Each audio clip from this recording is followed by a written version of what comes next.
Create a hyper-realistic portrait of Claire, a woman in her late 30s, standing in her elegantly renovated home. Claire is looking directly into the camera with a raw, emotional expression, a mix of hurt, betrayal, and fierce determination.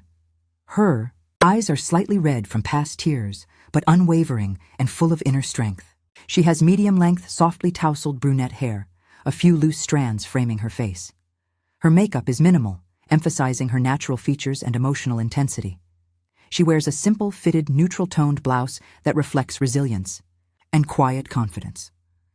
The background shows a softly lit, modern living space, a symbol of a life rebuilt. Hints of new beginnings are visible: fresh paint, new furniture, soft ambient lighting. The atmosphere is intimate and powerful, with soft shadows that add dramatic emotional depth to the scene. The image should evoke quiet strength, truth, and empowerment after betrayal. They say intuition is a woman's sixth sense, but I never thought mine would shatter the illusion of a marriage I thought was unbreakable. It started with a lie so small, so seemingly harmless, that if I had blinked, I might have missed it. "I'm out with clients tonight," he said, his voice casual over the phone, the kind of tone you learn to trust after 10 years of marriage. But something in me, the tightening in my stomach, the hesitation in his voice, the pause just before he hung up, told me this wasn't a business dinner. This was something else, or worse, someone else. His name is Derek, and for a long time, I believed he was everything I'd ever wanted. Charming, successful, the kind of man who could walk into a room and command attention without trying. Fell hard. We built a life together, a home, careers that supported each other, whispered dreams about the future. I was proud of what we'd built. But that night, standing alone in our kitchen with my phone still in hand, I felt the foundation of everything we'd created begin to crack. I wasn't one to snoop. I respected his space, just as I expected him to respect mine. But this wasn't about space or privacy anymore. This was about trust. And suddenly, I couldn't tell where the truth ended and the lies began. I poured myself a glass of wine and sat down at the table, phone in hand. I stared at the screen for what felt like forever, replaying the conversation in my head. Out with clients. It echoed like a bad joke. I opened his calendar on our shared family app. He had nothing scheduled that night. No meetings, no dinners. Just an empty space where the truth should have been. Something was wrong. Deeply wrong. I tried to convince myself it was all in my head, that I was being paranoid. But when I opened up his location, something we'd left on for safety after his business trips started getting frequent, I saw it. Not at a restaurant downtown, not near his office, not anywhere a business meeting should be. He was at a hotel. The address was burned into my brain. The Carlton Regency, a sleek, modern boutique hotel on the edge of the city, the kind couples went to when they wanted to disappear for a night. I froze. My chest tightened. My breath came in shallow bursts. And then, all at once, the floodgates opened. 1,000 images rushed through my mind, smiles that felt too rehearsed, sudden changes in schedule, the scent of a perfume that wasn't mine lingering on his coat. All the signs I'd ignored. All the pieces that didn't fit now snapped together with terrifying clarity. He was cheating on me. The words felt foreign in my mouth, like speaking them would make them real, and I wasn't ready for real. Not yet. I was angry, but mostly, I was hurt, betrayed, humiliated. I had given him everything, my trust, my loyalty, my love, and he had given it away to someone else, like it meant nothing. But I wasn't going to cry on the kitchen floor, not this time. I wiped my eyes, stood up, and looked at myself in the hallway mirror. My reflection was raw, red-eyed, but determined. This wasn't the end of my story. It was the beginning of something else, something stronger. I didn't know exactly what I was going to do yet, but I knew one thing for sure. I wasn't going to let him walk away from this without consequences. He thought I'd never find out. He thought I'd stay silent. He thought I'd keep believing the lies. He was wrong. The morning after I saw his location at that hotel, I watched Derek walk through the front door like nothing had happened. He smelled of expensive cologne and stale lies. His tie was loose, his shirt slightly wrinkled, but his face carried the same smug calm it always did. He kissed my cheek, as if my world hadn't cracked open the night before. Dinner ran late, he said, tossing his keys on the counter, avoiding eye contact. Clients wanted to talk numbers after dessert. You know how it is. I nodded, biting my lip so hard I tasted blood. The rage boiled beneath my skin, but I said nothing. Not yet. I needed more than suspicion. I needed proof, something undeniable. Because the second I confronted him, the man I once loved would become my enemy, and I needed to be prepared for war. Over the next few days, I became someone I barely recognized. The quiet observer, the woman who smiled through gritted teeth and memorized license plates. I started tracking his movements, watching for patterns in his behavior. His lies came easier now. Meetings that didn't show up on his calendar. Late. Nights that ended in unexplained exhaustion. A sudden password on his phone. And the worst part? He wasn't even trying that hard to hide it. I started noticing more than the physical signs. His emotional distance grew colder too. He used to check in, send sweet texts during the day, ask me how I was feeling. Now he barely looked up from his phone during dinner. Conversations turned to grunts. Laughs became forced. I was living with a stranger, and he didn't even notice I had changed too. The betrayal wasn't just in the cheating. It was in the way he made me feel invisible. Every night he walked out that door, he left a little more of our marriage behind. And every night I lay awake, staring at the ceiling, wondering how long he had been living a double life. How long had I been sleeping next to a man who was no longer mine? The cracks widened when I checked our bank statements. I noticed charges at places we never went, trendy restaurants, designer boutiques, and yes, multiple payments to that same hotel. He thought he was clever, spacing them out, paying in cash when he could. But the trail was there, waiting for someone smart enough to follow it, and I was nothing if not thorough. I also started noticing strange behavior with his phone. He kept it glued to his side, even taking it into the bathroom. The man who used to leave it charging on the nightstand now flinched when I walked by, while it buzzed. Once, while he was in the shower, I tried to open it. The password had changed. That was confirmation enough. And then, there was her. I didn't know her name yet, but I could feel her shadow hanging over us. The perfume, the occasional hair on his coat that didn't match mine. The way he smiled at his phone when he thought I wasn't looking. She was real, and she had taken my place in a life I had built. That realization cut the deepest. But instead of collapsing under the weight of it all, I felt something shift inside me. A cold, steady resolve. I would not let him destroy me. I would not let this woman, whoever she was, take what I had earned. The house, the respect, the stability, my future. He thought I didn't know. He thought I wouldn't fight. But the truth was, I was just getting started. He had no idea the storm he had awakened in me. And when it hit, it wouldn't be loud or messy. It would be calculated, precise. The same way he had dismantled our life, I would now dismantle his. Piece by piece. It wasn't just about him sleeping with another woman. If it had only been about sex, maybe I could have walked away quietly, scarred, but still whole. But it wasn't just physical betrayal. It was systematic. It was intentional. It was a theft of trust, of time, of identity, and it was starting to infect every part of my life. I couldn't concentrate at work. I'd catch myself staring blankly. At my computer screen, deadlines slipping past unnoticed. My manager pulled me into her office one afternoon, her voice laced with concern. "Is everything okay at home?" she asked gently. I forced a smile and nodded, but inside I was screaming.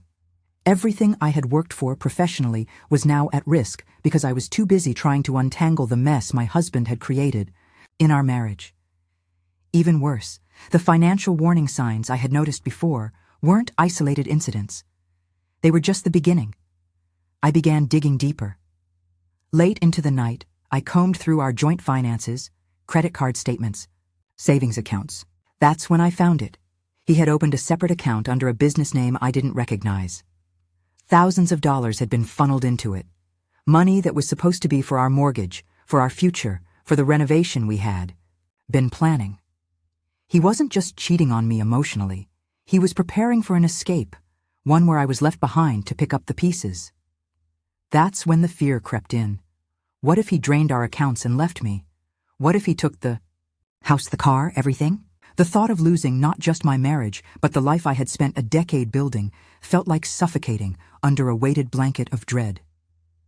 I had been loyal. I had supported him through his business's rocky first years, working extra shifts, giving up weekends, believing in his dreams. And this was how he repaid me? With betrayal and a backup plan? The betrayal cut even deeper when I realized how long he had likely been planning this. You don't set up secret accounts overnight. You don't begin shifting finances, changing passwords, creating digital distance unless you're preparing for a clean break and hoping the other person is too stunned to react. But I wasn't stunned anymore. I was sharpening. And then there was the emotional toll. The nights spent staring at the ceiling, the days of pretending everything was fine when inside I was falling apart. I started having anxiety attacks in the car. I couldn't eat. I couldn't sleep. Every time he touched me, it felt like poison on my skin. Worse still, people started to notice. My sister called me out of the blue one evening. "You sound hollow," she said. "Are you okay?" And I wanted to tell her. I wanted to scream. But the shame kept me quiet. The embarrassment of being the woman who didn't see it coming. The woman who had believed so fiercely in love, only to be made a fool of. But that's when I knew. I had to do something, not just for me, but for every woman who had been lied to, gaslit, betrayed, and left behind. I couldn't allow him to rewrite the story and paint himself as the victim or the hero. He wasn't either. He was a coward, a liar, a man who had gambled with my future and assumed I'd fold. He didn't realize that I was the one holding all the cards now. This wasn't just about revenge anymore. It was about reclaiming my life, my power, my voice. He could run to her all he wanted, but he wasn't going to run from the consequences. I wouldn't let him walk away unscathed while I was left broken. No, he was going to feel it. Every lie, every stolen dollar, every moment of deceit. I would make sure of that. And when it was over, I wouldn't be the same woman he had betrayed. I'd be stronger. I'd be unstoppable. The night I decided to stop mourning my marriage and start planning my revenge, something inside me clicked. Not rage, not despair, precision. I needed to be smart, smarter than him. I wasn't going to throw dishes or scream through tears. That would make me look unstable, dramatic. No, I needed to be quiet, strategic, cold. He had built a lie brick by brick. Now, I was going to tear it down the same way. I started with the basics. Documentation. Every suspicious charge, every password change, every odd location ping. I screenshotted and saved everything into a hidden folder in a cloud. Drive. I logged hotel stays, restaurant receipts, even a few emails I was able to catch open on his laptop while he showered. One stood out, a message confirming a weekend reservation for 2 at a spa resort we had once talked about visiting together. The name on the confirmation wasn't mine. That was all the confirmation I needed. He was planning getaways with her, spending our money while I was budgeting groceries and patching together mortgage payments. I needed more than emotion. I needed evidence. So I made an appointment with a private investigator. I'll admit, walking into that PI's office felt like something out of a movie.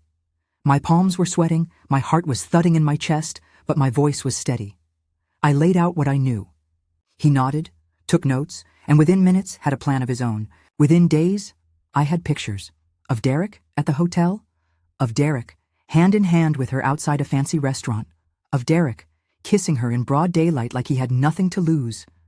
Now I had what I needed to destroy the illusion he had tried so hard to maintain. The next step? A visit to a divorce lawyer. Not just any lawyer, but the best one I could find. The kind who specialized in high asset cases and hiding spouse fraud.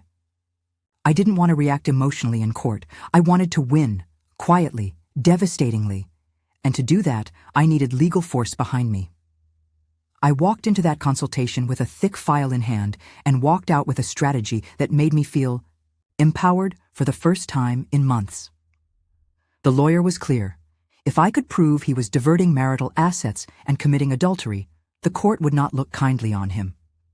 And from what I had, the odds were heavily in my favor. But I wasn't done.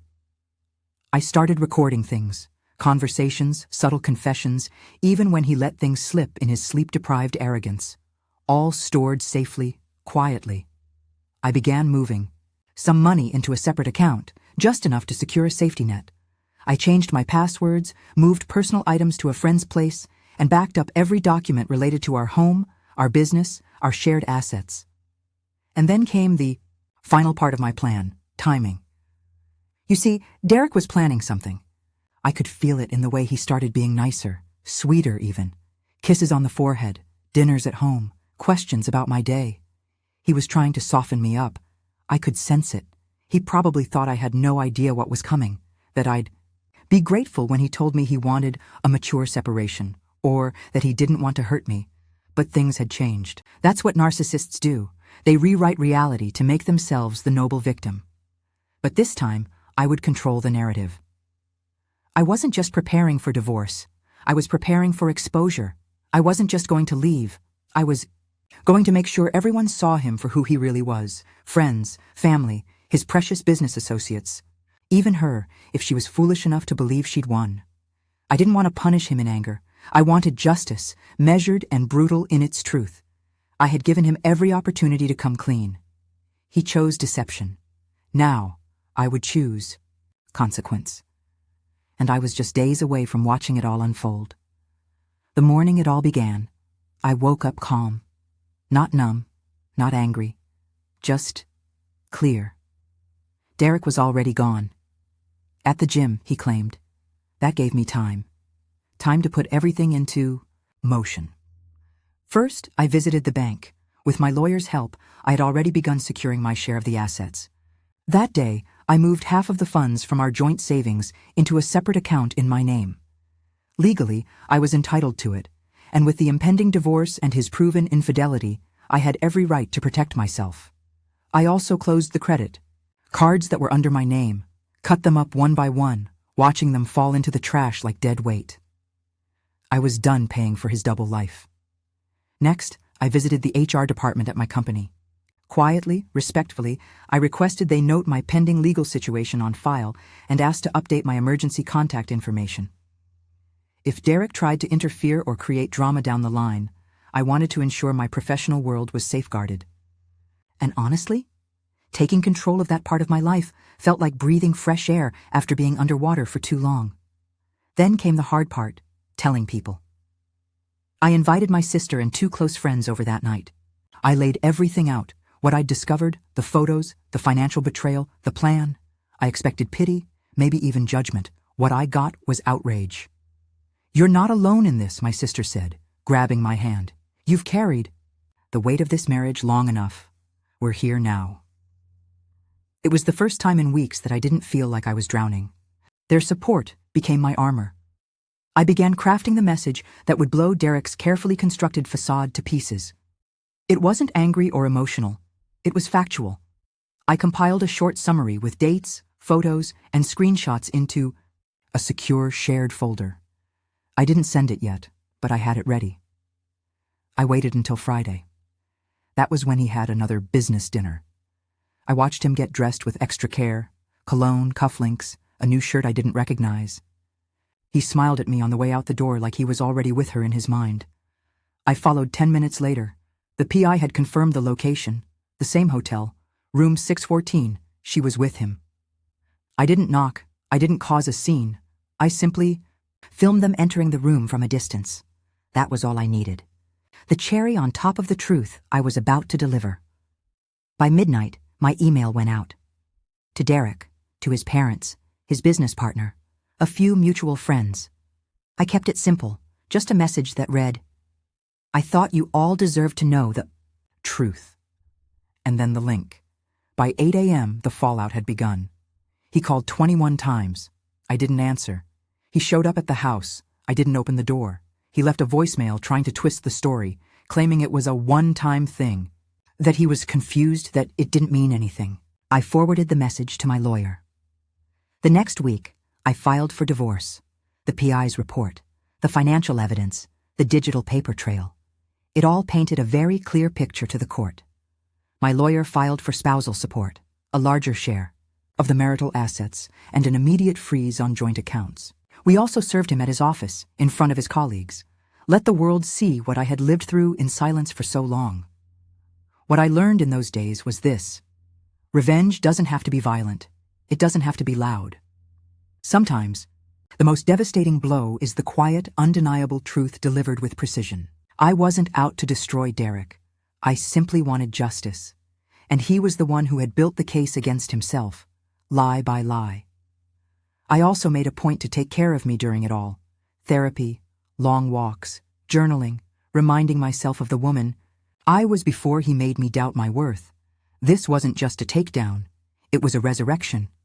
And the best part? I still had one final move to make. The final confrontation wasn't some explosive, screaming match in the middle of a lobby or a tear-filled confession on his knees. No, it happened in the quiet aftermath, when the dust had settled and there was nowhere left for Derek to hide. We met in the conference room of my attorney's office. Derek looked different, less polished, more frayed. His usual smug confidence had cracks in it now, jagged and trembling. The woman he left me for hadn't stuck around after the exposure. Apparently, being the other woman wasn't quite as appealing once the curtain dropped and the chaos began. He had lost clients. His reputation was shot. His family, especially his mother, who had always adored me, refused to speak to him. His business partner, who was included in the email blast, had severed ties and filed to dissolve their partnership, citing ethical concerns. His empire of deception had crumbled. And I was standing tall in the center of the wreckage, composed, collected, and utterly unbothered. My attorney slid the final divorce agreement across the table. We had negotiated a deal that gave me the majority of our liquid assets, full rights to the house, and a generous spousal support arrangement. Derek looked at the paperwork like it was a death sentence. He didn't speak for a while, just stared, until finally he whispered, "You really planned all this?" I met his gaze. "No," I said. "You planned this." I just responded. He tried to appeal to emotion next, said he was sorry, that he never meant to hurt me, that he'd made a mistake. But I wasn't there for an apology. I wasn't there to be soothed or to soothe him. "You made choices," I said, my voice steady. "You chose lies. You chose to take from me while pretending to love me. You thought I'd never find out, or worse, that I'd be too broken to do anything about it. But you were wrong, and now you have to live with it." He nodded, defeated, signed the papers with a shaking hand. And just like that, our marriage ended, not with a bang, but with a signature and silence. As he left the office, I watched him go, not with hatred, but with indifference. There was no victory in watching someone self-destruct. The victory was in knowing I had protected myself, reclaimed my life, and refused to be defined by his betrayal. In the weeks that followed, I renovated the house. Repainted the walls, got new locks, removed every trace of him from my space. I went back to work with renewed focus. My boss, having seen my transformation, offered me a promotion. Apparently, strength shines bright even through storm clouds. I also shared my story, anonymously at first, in online forums, support groups. The response was overwhelming. Women thanking me for giving voice to their own silent pain. Some even found the courage to confront their own situations. That, more than anything, made me feel powerful. Because revenge is satisfying, but empowerment? That's lasting. Now, months later, I wake up every morning in a bed that's mine, in a house that's peaceful, with a heart that no longer aches. I'm not the same woman who sat crying in her car outside a hotel room, praying she was wrong. I'm not the naive wife who believed love was enough to hold a marriage together while one partner was chiseling at the foundation. I'm someone new, someone whole. And Derek? He's just a story I tell now, a cautionary tale. The man who thought he could have it all, deceit without consequence, pleasure without pain. But in the end, truth always demands payment. I didn't need to ruin him. He did that all on his own. All I did was shine the light. And now I walk. Freely, no secrets, no shame, just the quiet satisfaction of a woman who reclaimed her name, her life, and her power.